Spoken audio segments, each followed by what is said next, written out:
Hello, Shena Puthenkot here. നമ്മുടെ people development and എൻവയൺമെൻറ്റിൻ്റെ classes ആണ്.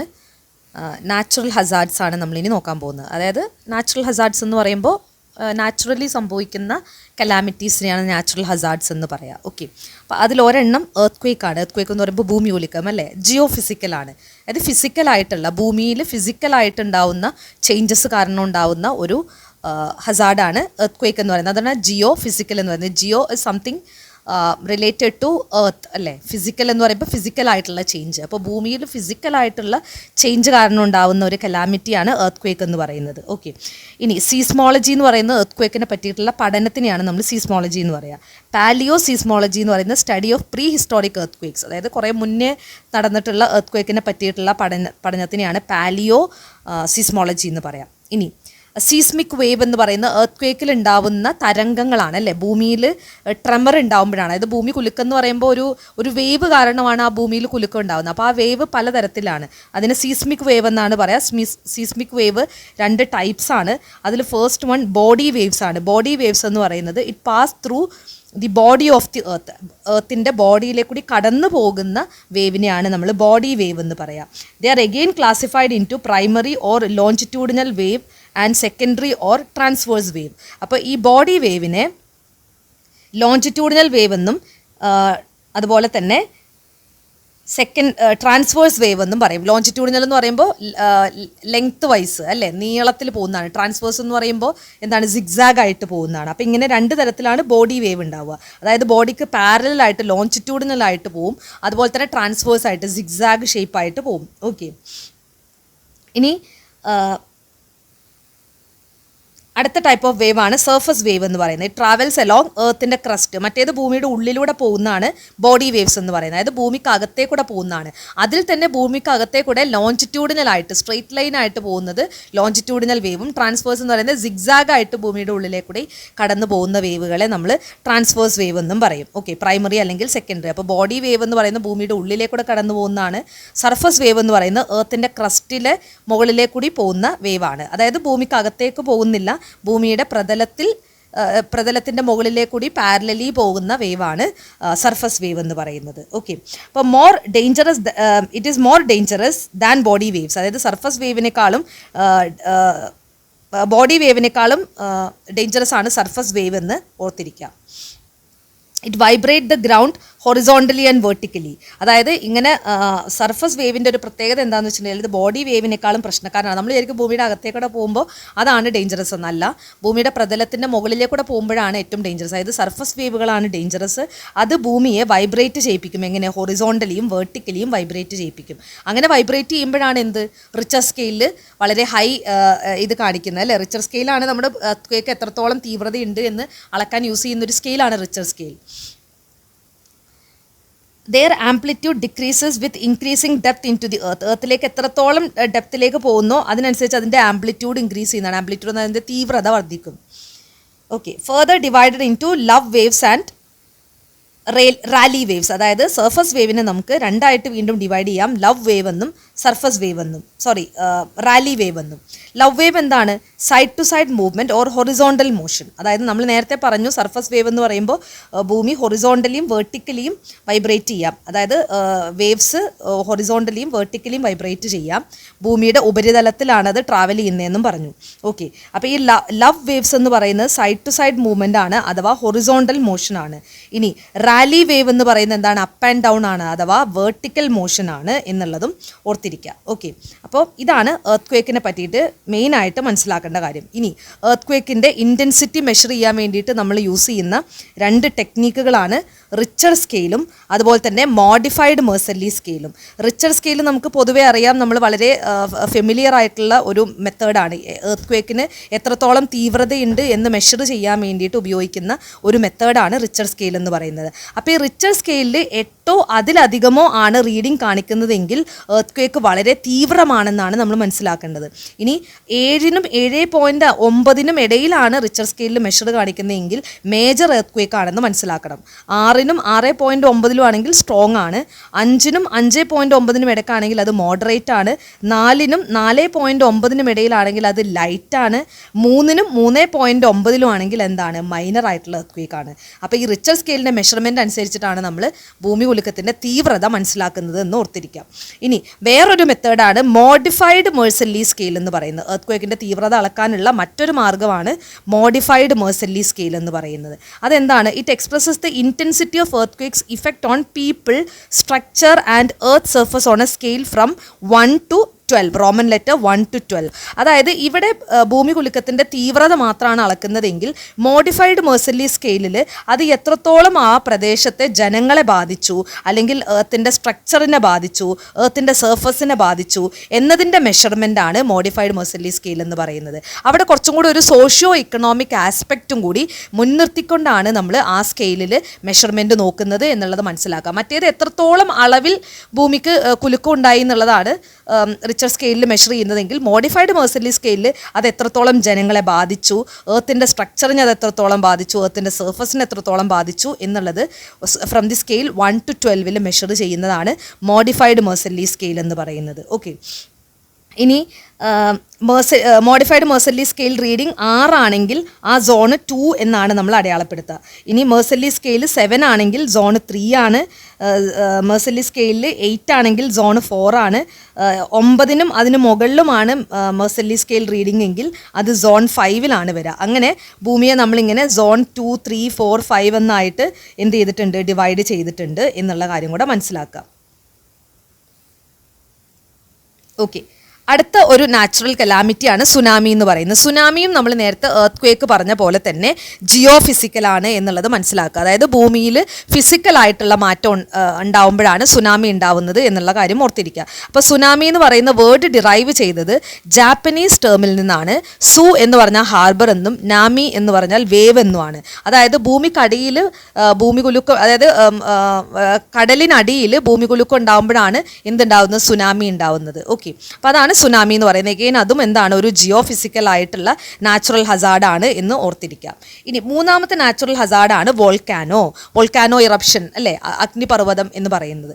അതും എഗെയിൻ എന്ത് തന്നെയാണ്? ജിയോ ഫിസിക്കൽ ആണ് എന്നുള്ളത് ഓർത്തിരിക്കാം. Okay, above 80% of all volcanoes exist within the ring of fire along the edges of Pacific Ocean. Pacific ഓഷ്യൻ്റെ എഡ്ജിലുള്ള റിംഗ് ഓഫ് ഫയർ എന്ന് പറയുന്ന റീജിയനിലാണ് 90% എല്ലാ അഗ്നിപർവ്വതം ഉള്ളത് എന്നുള്ളത് ഓർത്തിരിക്കാം. ഓക്കെ, അടുത്തത് സബ്ഡക്ഷൻ സോൺ എന്ന് പറയുന്ന ഒരു ടോപ്പിക്കാണ്. സബ്ഡക്ഷൻ സോൺ എന്ന് പറയുന്നത് places where 2 plates, oceanic plate and continental plate collide. Plate എന്ന് പറയുന്നത് എന്താണ്? നമ്മുടെ ഭൂമി പ്ലേറ്റുകളായിട്ടാണ്. അതായത് നമ്മളിപ്പോൾ ഒരു അറ്റ്ലസിൽ നോക്കുമ്പോഴോ അല്ലെങ്കിൽ നമ്മുടെ ഗ്ലോബിൽ നോക്കുമ്പോഴോ ഭൂമി ഇങ്ങനെ ഒരു സ്മൂത്ത് സർഫസ് ആയിട്ട് തോന്നുമെങ്കിലും റിയലി ഭൂമി എന്തല്ല, ഭയങ്കര സ്മൂത്ത് ആയിട്ടുള്ളൊരു സർഫസ് അല്ല. കുറേ പ്ലേറ്റുകൾ ചേർന്നിട്ടാണ് എന്തുണ്ടാകുന്നത്. അതായത് ഓരോ കോണ്ടിനെൻറ്റുകളും തമ്മിൽ ഗ്യാപ്പുകളുണ്ട്, അല്ലേ.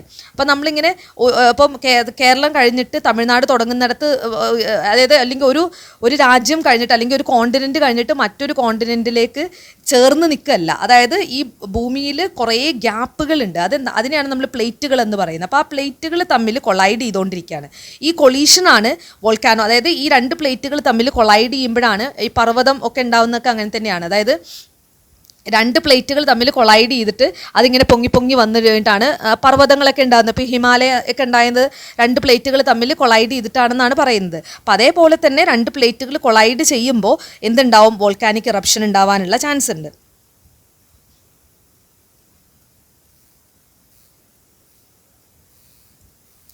അടുത്ത നാച്ചുറൽ ഹസാർഡാണ് സൈക്ലോൺ എന്ന് പറയുന്നത്. സൈക്ലോൺ എന്ന് പറയുന്നത് എന്താണ്? കൊടുങ്കാറ്റാണ്, അല്ലേ, അല്ലെങ്കിൽ ചുഴലിക്കാറ്റ് എന്നൊക്കെ പറയുന്നത്.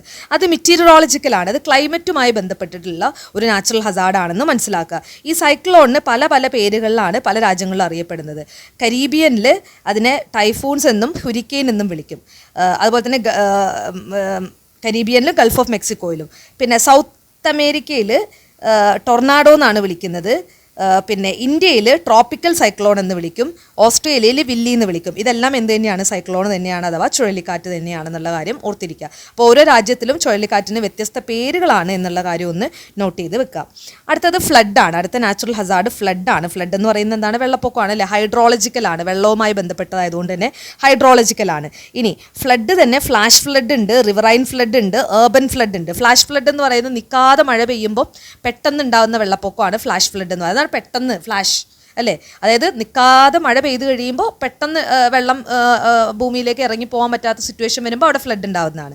ഇനി റിവറൈൻ ഫ്ലഡ് എന്ന് പറയുമ്പോൾ നമ്മൾ ഡാം തുറന്നു വിടുമ്പോൾ ഒക്കെ ഉണ്ടാകുന്ന നദിയുടെ തീരത്ത് താമസിക്കുന്ന ആളുകൾ അല്ലെങ്കിൽ അങ്ങനെയുള്ള സ്ഥലങ്ങളിലൊക്കെ താമസിക്കുന്ന ആളുകൾക്ക് എന്താണ് അവരുടെ ആ ഒരു ഏരിയയിലേക്ക് വെള്ളം കയറും. അതാണ് റിവറൈൻ ഫ്ലഡ് എന്ന് പറയുന്നത്. അടുത്തത് ഏർബൻ ഫ്ലഡ് ആണ്. അതായത് ഡ്രെയിനേജ് ഒക്കെ പ്രോപ്പർ അല്ലാതിരിക്കുമ്പോൾ ഇതുപോലെ തന്നെ മഴ പെയ്യുമ്പോൾ എന്ത് സംഭവിക്കും? ഡ്രെയിനേജിലൊക്കെ ബ്ലോക്കായി എന്താണ് പെട്ടെന്ന് ഇപ്പോൾ ഈ ചെന്നൈയിലൊക്കെ കാണുന്ന ഫ്ലഡൊക്കെ കൂടുതലും ഏർബൻ ഫ്ലഡാണ്. അതായത് സിറ്റിയിൽ കാണുന്ന ഫ്ലഡ്. ഓക്കെ, സോ അതൊക്കെയാണ് ടൈപ്സ് ഓഫ് ഫ്ലഡ് എന്ന് പറയാനുള്ളത്. ഇനി കാറ്റബാറ്റിക് വിൻഡ് എന്നും ആനബാറ്റിക് വിൻഡ് എന്ന് പറയുന്ന 2 ടൈപ്പ് വിൻഡുകളുണ്ട്. അതും ഒന്ന് നോട്ട് ചെയ്ത് വെക്കണം. ക്വസ്റ്റ്യൻ പേപ്പറിൽ ഈ ടേമുകൾ കണ്ടിട്ടുണ്ട്. അപ്പോൾ ഈ ടേംസ് ഒക്കെ ഒന്ന് നോട്ട് ചെയ്ത് വെക്കുന്നത് എപ്പോഴും നല്ലതാണ്. കാറ്റബാറ്റിക് വിൻഡ് എന്ന് പറയുന്നത് വിൻഡ് ബ്ലോയിങ് ഡൗൺ ഹില്ലാണ്. അതായത് കുന്നിൻ്റെ പുറത്തുനിന്ന് താഴത്തേക്ക് അടിക്കുന്ന കാറ്റിനെയാണ് നമ്മൾ കാറ്റബാറ്റിക് വിൻഡ് എന്ന് പറയുക. It happens during night time. അതായത് രാത്രി സമയങ്ങളിൽ കുന്നിൻ്റെ മുകളിൽ നിന്ന് താഴത്തോട്ടടിക്കുന്ന കാറ്റാണ് കാറ്റബാറ്റിക് വിൻഡ് എന്ന് പറയുന്നത്. ഇതാണ് ഫ്ലാഷ് ഫ്ലഡിന് കാരണമാകുന്നത്. അതെങ്ങനെയാണ് ഫ്ലാഷ് ഫ്ലഡിന് കാരണമാകുന്നതെന്ന് വെച്ചിട്ടുണ്ടെങ്കിൽ രാത്രി സമയത്ത് ഈ കുന്നിൻ്റെ പുറത്ത് കുന്നും പ്രദേശത്ത് ഉണ്ടാകുന്ന മേഘങ്ങളൊക്കെ കാറ്റിന് എന്ത് വരും? താഴത്തോട്ട് വരും. അതായത് ടൗൺ ഏരിയയിലോട്ട് അല്ലെങ്കിൽ മറ്റുള്ള ഈ അതായത് കുന്നിൻ്റെ താഴെ ഭാഗത്തേക്ക് വരികയും പെട്ടെന്ന് ഒരു രാത്രി അങ്ങ് നിൽക്കാതെ ഇത്രയും മേഘങ്ങൾ കാറ്റടിച്ച് താഴത്തോട്ട് വരുമ്പോൾ അത്രയും മേഘം നിന്നങ്ങ് മഴ പെയ്ത് കഴിയുമ്പോൾ അവിടെ പെട്ടെന്ന് ഫ്ലഡ് ഉണ്ടാവും. അതിനെയാണ് നമ്മൾ ഫ്ലാഷ് ഫ്ലഡ് എന്ന് പറയുന്നത്. അപ്പോൾ ഫ്ലാഷ് ഫ്ലഡിന് കാരണമായിട്ടുള്ള ടൈപ്പ് ഓഫ് വിൻഡ് എന്താണ്? കാറ്റബാറ്റിക് വിൻഡ് ആണെന്ന് ഓർത്തിരിക്കുക. ഇനി എന്താണ് anabatic wind? Wind blowing up the hill. കുന്നിൻ്റെ പുറത്തേക്ക് അടിക്കുന്ന കാറ്റാണ്. അതായത് താഴെ നിന്നും കുന്നിൻ്റെ മുകളിലേക്ക് വീശുന്ന കാറ്റാണ് ആനബാറ്റിക് വിൻഡ് എന്ന് പറയുന്നത്. It happens during day time. പകൽ സമയങ്ങളിൽ കാറ്റ് എങ്ങോട്ടായിരിക്കും? കുന്നിൻ്റെ പുറത്തേക്ക് അല്ലെങ്കിൽ മലമുകളിലേക്കായിരിക്കും. രാത്രി സമയങ്ങളിൽ മലമുകളിൽ നിന്ന് താഴത്തോട്ട് വരും. അതായത് നിങ്ങൾ ഫ്ലഡൊക്കെ കൂടുതൽ നോക്കിക്കഴിഞ്ഞാൽ രാത്രിയാണ് പെട്ടെന്ന് വെള്ളം അങ്ങ് കയറുന്നതായിട്ട് കാണാറുള്ളത്, അല്ലേ? രാത്രി എഴുന്നേറ്റ് അല്ലെങ്കിൽ ഇപ്പോൾ രാവിലെ ആയപ്പോഴത്തേക്കും വെള്ളം കയറിയിട്ടുണ്ടായിരുന്നു, ഇങ്ങനെയാണല്ലോ പലപ്പോഴും പറയുക. അതിൻ്റെ കാരണം ഇതാണ്. അതായത് ആ കാറ്റബാറ്റിക് വിൻഡ് താഴത്തോട്ട് മേഘങ്ങളെ കൊണ്ടുവരികയും പെട്ടെന്ന് അങ്ങ് മഴ നിൽക്കാതെ പെയ്യുകയും ചെയ്യുമ്പോഴാണ് അങ്ങനെ ഒരു ഫ്ലാഷ് ഫ്ലഡിനുള്ള സാഹചര്യം ഉണ്ടാവുന്നത് എന്നുള്ള കാര്യം ഓർത്തിരിക്കുക. അടുത്തത് ഡ്രോട്ടാണ്, വരൾച്ച, അല്ലേ? അതും എന്താണ്? ക്ലൈമറ്റോളജിക്കലാണ്, ക്ലൈമറ്റുമായി ബന്ധപ്പെട്ടതാണ്. ഇനി ഈ ഡ്രോട്ട് എന്ന് പറയുന്നത് 4 ടൈപ്പാണുള്ളത്. മെറ്റീരിയോളജിക്കൽ, അതായത് റെയിൻഫോൾ ഇല്ലാത്തത് കാരണം എന്തുണ്ടാവും? ഡ്രോട്ട് ഉണ്ടാവും. അതിനെ മെറ്റീരിയോളജിക്കൽ ഡ്രോട്ട് എന്നാണ് പറയുക. അടുത്ത ഹൈഡ്രോളജിക്കൽ ഡ്രോട്ടാണ്. അതിന് കാരണം എന്താണ്? Leads to reduction of ground water level. അതായത് ഗ്രൗണ്ട് വാട്ടറിലുള്ള റിഡക്ഷൻ കാരണം വരൾച്ച ഉണ്ടാവും. അതായത് ഒന്നാമത്തെ കാരണം എന്താണ്? മഴ കുറയുമ്പോൾ, മഴയുടെ ലഭ്യത കുറയുമ്പോൾ സ്വാഭാവികമായിട്ട് വരൾച്ച ഉണ്ടാവും. ആ വരൾച്ചയെ നമ്മൾ മെറ്റീരിയോളജിക്കൽ ഡ്രോട്ട് എന്നാണ് പറയുക. രണ്ടാമത്തേത് നമ്മുടെ ഗ്രൗണ്ട് വാട്ടർ ലെവലിലുള്ള കുറവ് കാരണം വരൾച്ച ഉണ്ടാവും. അതിന് നമ്മൾ ഹൈഡ്രോളജിക്കൽ എന്ന് പറയും. ഇനി അടുത്തത് അഗ്രികൾച്ചറൽ ആണ്. Agricultural occurs when moisture level in soil is insufficient to maintain average crop yields. അതായത് നമ്മൾ കൃഷി ചെയ്യുന്ന ഭൂമിയിൽ ആവശ്യമായ ഈർപ്പമില്ലാതെ ആവുമ്പോൾ അവിടെ എന്താണ്? വിളവുകളൊന്നും ഇല്ലാത്തൊരു സിറ്റുവേഷൻ വരും. അത് വരൾച്ചയ്ക്കും പിന്നീട് എന്താണ്? ഫാമിൻ എന്ന് വെച്ച് കഴിഞ്ഞാൽ വരൾച്ച കാരണം എന്താണ്? പട്ടിണിയൊക്കെ ഉണ്ടാവുന്നൊരു സിറ്റുവേഷനാണ്. അപ്പോൾ അതിലേക്ക് നയിക്കും. അതാണ് അഗ്രികൾച്ചറൽ ഡ്രോട്ട് എന്ന് പറയുന്നത്. അടുത്തത് സോഷ്യോ ഇക്കണോമിക് ഡ്രോട്ടാണ്. It correlates the supply and demand of goods and service with the 3 above mentioned types of drought. ഈ 3 ഡ്രോട്ടുകൾ കാരണം supply and demand of goods and സർവീസിൽ ഉണ്ടാവുന്ന ചില ചേഞ്ചുകളാണ്, അല്ലേ? അതൊക്കെ തമ്മിൽ കോറിലേറ്റഡ് ആണ്. അതായത് മഴയുടെ ലഭ്യത, പിന്നെ കൃഷി എത്രത്തോളം നന്നായിട്ട് നടന്നു, ഇതിനൊക്കെ അടിസ്ഥാനപ്പെടുത്തിയിട്ടാണ് എന്തുണ്ടാവുന്നത്? ഗുഡ്സ് ആൻഡ് സർവീസിൻ്റെ ഡിമാൻഡ് അല്ലെങ്കിൽ ഗുഡ്സ് ആൻഡ് സർവീസിൻ്റെയൊക്കെ ആ ഒരു നിലനിൽപ്പ് തന്നെ എന്തിനെ ബേസ് ചെയ്തിട്ടാണ്? ഈ പറയുന്ന 3 കാര്യങ്ങളെ ബേസ് ചെയ്തിട്ടാണ്. അപ്പോൾ ഡ്രോട്ട് ഇല്ലെങ്കിൽ മാത്രമാണ് ആ ഒരു പ്രദേശത്ത് നമുക്ക് നല്ല വിളവുകൾ ഉണ്ടാവുകയുള്ളൂ. അപ്പോൾ ഇതെല്ലാം കോറിലേറ്റഡ് ആണ്. അപ്പോൾ അതിനെയാണ് നമ്മൾ സോഷ്യോ ഇക്കണോമിക് ഡ്രോട്ട് എന്ന് പറയാം. അടുത്ത വൈൽഡ് ഫയർ ആണ്. വൈൽഡ് ഫയർ എന്ന് പറയുന്ന തീപിടുത്തമാണ്, ക്ലൈമറ്റോളജിക്കലാണ്. അതായത് നല്ല ഡ്രൈ ആയിട്ട് നിൽക്കുന്ന ഒരു സാഹചര്യത്തിൽ തമ്മിൽ ഉരസിയാൽ തന്നെ എന്തുണ്ടാവും? തീപിടുത്തം ഉണ്ടാവും, അല്ലേ? അപ്പോൾ അതുകൊണ്ടാണ് നമ്മൾ ഫയർ ബെൽറ്റ് ഒക്കെ ക്രിയേറ്റ് ചെയ്യണമെന്ന് പറയുന്നത്. നല്ല വേനൽക്കാലത്താണ് എപ്പോഴും ഈ കാട്ടുതീയൊക്കെ ഉണ്ടാവുക. കാട്ടുതീ പടർന്നു കഴിഞ്ഞാൽ കാട് ഭയങ്കരമായിട്ട് ഡ്രൈ ആയിട്ട് നിൽക്കുകയാണ് ഈ വേനൽക്കാലത്ത്. അപ്പോൾ ഒരു ചെറിയ തീ മതി കാടങ്ങ് കയറി അങ്ങ് കത്തിപ്പിടിച്ച് കഴിഞ്ഞാൽ അത് തീ അണയ്ക്കാൻ നല്ല ബുദ്ധിമുട്ടായിരിക്കും, അല്ലേ? നമ്മുടെ വീട്ടിൽ ചെറിയൊരു തീപിടുത്തം ഉണ്ടാവുന്ന പോലെയല്ല, കാടിന് തീ പിടിച്ച് കഴിഞ്ഞാൽ എന്താണ്? മരങ്ങളെല്ലാം ഭയങ്കര വേനൽക്കാലം ആകുമ്പോൾ നല്ല ഡ്രൈ ആയിട്ട് നിൽക്കുകയാണെങ്കിൽ കത്തിപ്പിടിച്ച് കഴിഞ്ഞാൽ അത് അണയ്ക്കാൻ ഭയങ്കര ബുദ്ധിമുട്ടായിരിക്കും. അപ്പോൾ അതാണ് വൈൽഡ് ഫയർ എന്ന് പറയുന്നത്. അതിനെയും നമ്മൾ എന്തായിട്ടാണ് കൺസിഡർ ചെയ്യുന്നത്? ഒരു നാച്ചുറൽ ഹസാർഡായിട്ട് തന്നെയാണ് കൺസിഡർ ചെയ്യുന്നത് എന്നും മനസ്സിലാക്കുക. അടുത്തത് ലാൻഡ് ആണ്, ഉരുൾപൊട്ടൽ അല്ലേ. നമ്മളിപ്പം അടുത്ത വയനാട് ഉരുൾപൊട്ടലൊക്കെ നമ്മൾ കണ്ടതാണ്. അപ്പോൾ അത് ഹൈഡ്രോളജിക്കലാണ്. ഹൈഡ്രോളജിക്കൽ എന്ന് പറയാൻ കാരണം ഉരുൾപൊട്ടലിൽ എന്താ ഉണ്ടാവുന്നത്, വെള്ളമാണ് എന്ത് ചെയ്യുന്നത്, മണ്ണും കല്ലും മരങ്ങളും എല്ലാം ഒഴുകി കൊണ്ടുവരുന്നത് വെള്ളത്തിലേക്കൂടിയാണ്. അപ്പോൾ അതുകൊണ്ടാണ് അത് ഹൈഡ്രോളജിക്കൽ ആണെന്ന് പറയാൻ കാരണം. എന്തൊക്കെയാണ് അതിൻ്റെ കാരണങ്ങൾ? Weakness in composition of rock or soil erosion, മണ്ണൊലിപ്പ്, ഇതൊക്കെ അതിൻ്റെ കാരണമാണ് അല്ലേ.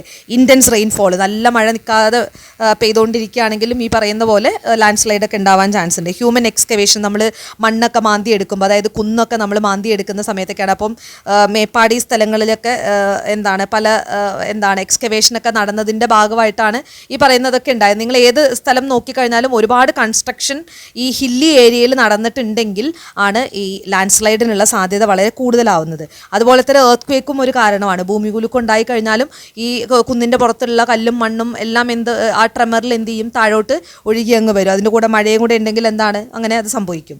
പിന്നെ വോൾക്കാനിക് ഇറപ്ഷൻ, ഇതൊക്കെ എന്താണ് കോറിലേറ്റഡ് ആണെന്നുള്ള കാര്യം ഓർത്തിരിക്കുക. പിന്നെ നാഷണൽ ഡിസാസ്റ്റർ മാനേജ്മെൻറ്റ് ആക്ട് എന്ന് പറയുന്ന ഒരു ആക്ട് ഉണ്ട്. 2005 ഒരു ആക്റ്റാണ്. ഡിസാസ്റ്റർ മാനേജ്മെൻറ്റുമായിട്ട് ബന്ധപ്പെട്ട കാര്യങ്ങളൊക്കെ ഡീൽ ചെയ്യുന്ന ഒരു ആക്ട് ആണെന്നുള്ളതും ഓർത്തിരിക്കുക. ഓക്കെ.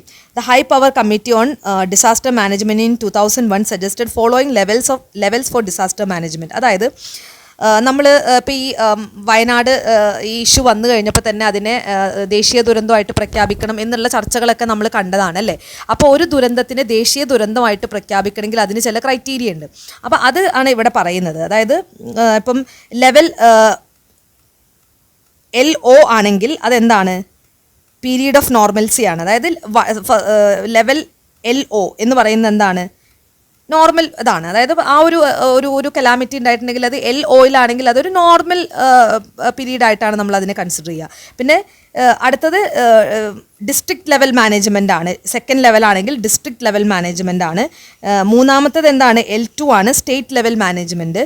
നാലാമത്തത് L3 ആണ്. ഓക്കെ. L3 എന്ന് പറയുമ്പോൾ എന്താണ്, അത് കാറ്റസ്ട്രോഫിക് സിറ്റുവേഷനാണ്. അത് പിന്നെ ഒരു ദേശീയ ദുരന്തമായിട്ട് നമ്മൾ പ്രഖ്യാപിക്കുന്ന സിറ്റുവേഷനാണ്. അത്രയും വലിയ എമൗണ്ടിലുള്ള അഫക്റ്റ് ചെയ്തിട്ടുണ്ടെങ്കിൽ അതിനെ നമ്മൾ L3 ആയിട്ട് പ്രഖ്യാപിക്കും. അതായത് കാറ്റസ്ട്രോഫിക് സിറ്റുവേഷൻ. കാറ്റസ്ട്രോഫിക് എന്ന് പറയുമ്പോൾ ഒരു ദേശീയ ദുരന്തമായിട്ട് പ്രഖ്യാപിക്കുക. അപ്പോൾ ഒരു ദേശീയ ദുരന്തമായിട്ട് പ്രഖ്യാപിക്കണമെങ്കിൽ അതിന് ചില ക്രൈറ്റീരിയ ഉണ്ട്. അത് ഈ നാഷണൽ ഡിസാസ്റ്റർ മാനേജ്മെൻറ്റ് ആക്ടിൻ്റെ അണ്ടറിലാണ് ഇതെല്ലാം വരുന്നത് എന്നുള്ള കാര്യം കൂടെ ഓർത്തിരിക്കുക. അപ്പോൾ LO, L1, L2, L3. Okay. രണ്ടാമത്തത് L1 ആണ്. L0, L1, L2, L3 ഇങ്ങനെ 4 ലെവലുകളായിട്ടാണ് നമ്മൾ ഡിസാസ്റ്ററിനെ എന്ത് ചെയ്യുന്നത്, മെഷർ ചെയ്യുന്നത്. ഓക്കെ. ഇനി കുറച്ച് ഡിസീസ് റിലേറ്റഡ് ആയിട്ട് ക്വസ്റ്റ്യൻസ് സ്ഥിരം കാണാറുണ്ട്. വൈറസ് പരത്തുന്ന അസുഖങ്ങൾ ഏതൊക്കെയാണ്, ബാക്ടീരിയ പരത്തുന്നത്, പ്രോട്ടോസോവ പരത്തുന്നത്. അപ്പോൾ അത് കുറച്ച് അസുഖങ്ങൾ നമ്മൾ പഠിച്ചു വെക്കുക എന്നുള്ളതാണ്. അപ്പോൾ ഞാനിവിടെ കുറച്ച് ലിസ്റ്റ് ചെയ്തിട്ടുണ്ട്. ക്വസ്റ്റ്യൻ പേപ്പറിൽ ഇനിയും ഒത്തിരി ഉണ്ട്. അപ്പോൾ അതെല്ലാം നോട്ട് ചെയ്ത് വെക്കണം. ഞാനിപ്പോൾ ഇവിടെ വൈറസ് പരത്തുന്ന കുറച്ച് അസുഖങ്ങൾ, ജോണ്ടിസ്, മഞ്ഞപ്പിത്തം, പോളിയോ, സ്മോൾ പോക്സ്, അതായത് വസൂരി, കോമൺ കോൾഡ് അല്ലേ, നമ്മുടെ ജലദോഷം എന്ന് പറയുന്നത്, ഇതെല്ലാം എന്താണ്, വൈറസ് കാരണം ഉണ്ടാകുന്നതാണ്. പിന്നെ ബാക്ടീരിയ കാരണം ഉണ്ടാകുന്നതാണ് ഡയറിയ, കോളറ, ട്യൂബർകുലോസിസ്. പിന്നെ പ്രോട്ടോസോവ കാരണം ഉണ്ടാകുന്നതാണ് ഡിസെൻട്രി, നാർക്കോലെപ്സ്, പയറിയ, മലേറിയ, അമീബിയാസിസ്. ഇതൊക്കെ എന്താണ്, പ്രോട്ടോസോവ. കുറച്ചും കൂടെ വലിയ ബാക്ടീരിയയും വൈറസും അല്ലാത്ത സിംഗിൾ സെൽഡ് എന്താണ് ഓർഗാനിസം കാരണം ഉണ്ടാകുന്ന അസുഖങ്ങളാണ് ഈ പ്രോട്ടോസോവ എന്ന് പറയുന്നത്. അപ്പോൾ ഇത് ചിലപ്പോൾ ചോദിക്കാൻ ചാൻസ് ഉണ്ടെന്നല്ല, ഇതിന് മുന്നേ ഒത്തിരി ക്വസ്റ്റ്യൻ പേപ്പറിൽ ഈ ഒരു ഏരിയയിൽ നിന്ന് ക്വസ്റ്റ്യൻസ് കണ്ടിട്ടുണ്ട്. അപ്പോൾ ഇത് റിലേറ്റഡ് ആയിട്ടുള്ള കുറച്ച് കാര്യങ്ങൾ നോട്ട് ചെയ്ത് വെക്കണം. ഇനി നമ്മൾ മനസ്സിലാക്കേണ്ടത് എൻവയൺമെൻറ്റുമായി ബന്ധപ്പെട്ടിട്ട് കുറേ അധികം ആക്റ്റുകളും കൺവെൻഷൻസും ഉണ്ട്. ഇത് വളരെ ഇമ്പോർട്ടൻ്റ് ആയിട്ടുള്ളൊരു ടോപ്പിക്കാണ്. ഈ ഏരിയയിലെ ഏറ്റവും ഇമ്പോർട്ടൻ്റ് ആയിട്ടുള്ള ടോപ്പിക്കാണിത്.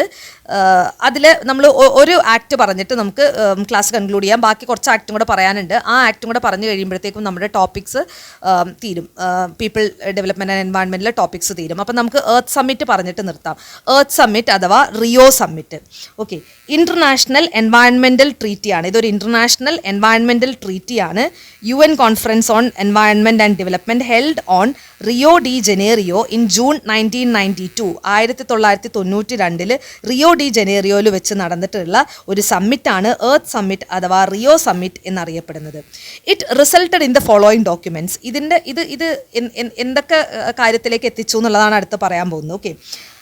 Rio declaration on environment and development consisting of 27 principles intended to guide future sustainable development around the world. ലോകത്തിലാകമാനം സുസ്ഥിര വികസനം, സസ്റ്റൈനബിൾ ഡെവലപ്മെൻറ്റ്, അതായത് ഡെവലപ്മെൻറ്റ് നടക്കുമ്പോൾ നമ്മുടെ ഭൂമിക്ക് എന്താണ് ഡാമേജ് ഇല്ലാത്ത രീതിയിലുള്ള ഡെവലപ്മെൻ്റ് ആണ് നടക്കേണ്ടത്. അതിനെയാണ് നമ്മൾ സസ്റ്റൈനബിൾ ഡെവലപ്മെൻറ്റ് അഥവാ സുസ്ഥിര വികസനം എന്ന് പറയാം. അപ്പോൾ സുസ്ഥിര വികസനം ഉറപ്പാക്കാനുള്ള മെഷർമെൻറ്റുകളാണ് ഈ എർത്ത് സമ്മിറ്റ് അഥവാ റിയോ സമ്മിറ്റ് 1992 റിയോ ഡി ജനേറിയോയിൽ വെച്ച മീറ്റിങ്ങിൽ എടുത്തിട്ടുള്ള തീരുമാനം എന്നോർത്തിരിക്കാം. അതിൽ അജണ്ട 21 എന്ന് പറയുന്ന ഒരു കാര്യം ഇതിനകത്ത് അവർ എടുത്ത തീരുമാനമാണ്. അജണ്ട 21 എന്താണ്? An action plan of the united nation related to sustainable development. Sustainable ഡെവലപ്മെൻറ്റുമായി ബന്ധപ്പെട്ട് UN എടുത്തിട്ടുള്ള ഒരു ആക്ഷൻ പ്ലാനാണ് അജണ്ട 21. എന്താണത് പറയുന്നത്? It is a comprehensive blueprint of action to be taken globally, nationally and locally by organization of the UN, governments and major groups in every area in which human directly affect the environment. മനുഷ്യനെ എങ്ങനെയാണോ ഭൂമിയുമായിട്ട് directly എന്താണ് affect ചെയ്യുന്നത്, ആ ഏരിയയിൽ നമ്മൾ sustainable development ഉറപ്പ് വരുത്തണം എന്ന് പറയുന്ന, അതായത് ഗ്ലോബലി ആയിക്കോട്ടെ, നാഷണലി ആയിക്കോട്ടെ, ലോക്കലി ആയിക്കോട്ടെ, എന്ത് വികസനം നടക്കുന്നുണ്ടെങ്കിലും അത് ഭൂമിയെ പ്രൊട്ടക്റ്റ് ചെയ്യുന്ന രീതിയിലുള്ള വികസനമായിരിക്കണം എന്ന് ഉറപ്പ് വരുത്തണം എന്നുള്ള ഒരു അജണ്ടയാണ് അജണ്ട 21 എന്ന് പറയുന്നത്. The number 21 refers to the agenda for the 21st century. ആ 21 എന്ന് പറയുന്നത് എന്താണ്? 21ാം നൂറ്റാണ്ടിലേക്കുള്ള ഒരു അജണ്ടയാണത് എന്നുള്ള അർത്ഥത്തിലാണ് അജണ്ട 21 എന്ന് പറയുന്നത്. ഓക്കെ, അപ്പോൾ ഇതാണ് എർത്ത് സമ്മിറ്റുമായി ബന്ധപ്പെട്ട് മനസ്സിലാക്കേണ്ടത്. എർത്ത് സമ്മിറ്റ് 1992 എന്നുള്ള കാര്യം ഓർത്തിരിക്കുക. ഓക്കെ, ഇനി എർത്ത് സമ്മിറ്റിൽ 2 ട്രീറ്റികളാണ് സൈൻ ചെയ്തിട്ടുള്ളത്. ഓക്കെ, അപ്പോൾ ഈ റിയോ സമ്മിറ്റ് അഥവാ എർത്ത് സമ്മിറ്റിൽ 2 ട്രീറ്റികളാണ് സൈൻ ചെയ്തിട്ടുള്ളത്. അത് രണ്ടും ഒന്ന് നോട്ട് ചെയ്ത് വെക്കണം. ഒന്ന് എന്താണ്? Convention on biological diversity or biodiversity treaty. അതെന്തിനു വേണ്ടിയിട്ടുള്ളതാണ്? To promote conservation of biodiversity and to ensure the sustainable use and equitable sharing of genetic resource. അതായത് ഒന്നാമത്തെ എന്താണ്? കൺവെൻഷൻ ഓൺ ബയോളജിക്കൽ ഡൈവേഴ്സിറ്റി, അതായത് ബയോഡൈവേഴ്സിറ്റിയെ നമ്മൾ എന്ത് ചെയ്യുക? പ്രിസേർവ് ചെയ്യുക എന്നുള്ളതാണ് അതിൽ ഒന്നാമത്തെ ട്രീറ്റി എന്ന് പറയുന്നത്. അതായത് റിയോ സമ്മിറ്റ് അഥവാ എർത്ത് സമ്മിറ്റിൽ എടുത്തിട്ടുള്ള ഒരു ട്രീറ്റി എന്താണ്? ബയോഡൈവേഴ്സിറ്റീനെ പ്രൊട്ടക്റ്റ് ചെയ്യുക എന്നുള്ളതാണ്. ഓക്കെ, അതിന് തന്നെ 2 സപ്ലിമെൻ്ററി എഗ്രിമെൻറ്റുകളുണ്ട്. അതെന്തൊക്കെയാണ്? കാർട്ടിജീന പ്രോട്ടോക്കോളും നഗോയ പ്രോട്ടോക്കോളും. അപ്പോൾ ഇത്രയും ഓർത്തിരിക്കുക. ആദ്യം നമ്മൾ എന്താ പറഞ്ഞത്? എർത്ത് സമ്മിറ്റ് അഥവാ റിയോ സമ്മിറ്റ് 1992 സസ്റ്റൈനബിൾ ഡെവലപ്മെൻ്റ് ആണെന്നുള്ളത് ഓർത്തിരിക്കുക. അപ്പോൾ അത് ഈ പോയിന്റുകൾ തന്നെ മാത്രം നോട്ട് ചെയ്ത് പോയാൽ മതി. അപ്പോൾ ആദ്യം 1992 എർത്ത് സമ്മിറ്റ് അഥവാ റിയോ സമ്മിറ്റ് എന്താണ് അതിൻ്റെ പ്രതിപാദ്യ വിഷയം? Sustainable development.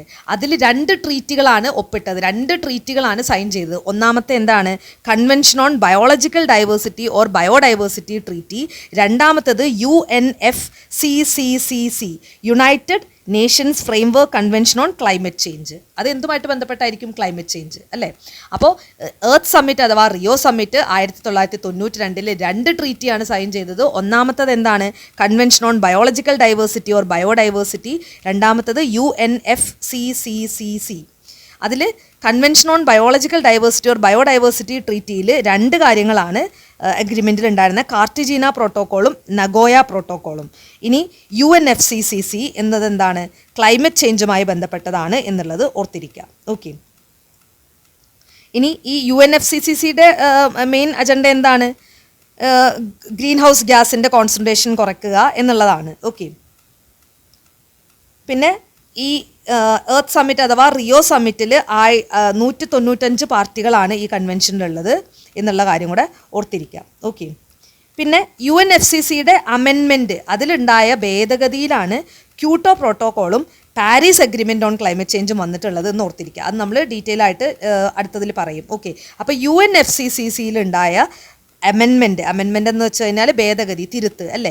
അതിൽ തിരുത്തൽ വരുത്തിയിട്ടാണ് ക്യോട്ടോ പ്രോട്ടോക്കോളും പാരീസ് അഗ്രിമെൻ്റ് ഓൺ ക്ലൈമറ്റ് ചേഞ്ചും കൊണ്ടുവന്നിട്ടുള്ളത് എന്ന് ഓർത്തിരിക്കാം. അപ്പോൾ ഇപ്പോൾ ആക്ട് ആൻഡ് കൺവെൻഷനിൽ നമ്മൾ മെയിനായിട്ട് ഓർത്തിരിക്കേണ്ടത് എർത്ത് സമ്മിറ്റ് അഥവാ റിയോ സമ്മിറ്റ് 1992. അതിൽ 2 ട്രീറ്റികൾ ഒപ്പുവെച്ചു. ഒന്ന് convention on biological diversity or biodiversity treaty, രണ്ടാമത്തത് UNFCCC.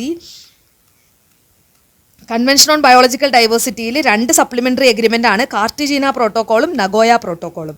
UNFCCCയിൽ അമെൻമെൻറ്റ് വരുത്തിയിട്ടാണ് ക്യോട്ടോ പ്രോട്ടോക്കോളും പാരീസ് അഗ്രിമെൻ്റ് ഓൺ ക്ലൈമറ്റ് ചേഞ്ചും വന്നത് എന്നുള്ള കാര്യം കൂടെ ഓർത്തിരിക്കുക. ഓക്കെ, ബാക്കി നമുക്ക് നെക്സ്റ്റ് ക്ലാസ്സിൽ പറയാം. Thank you.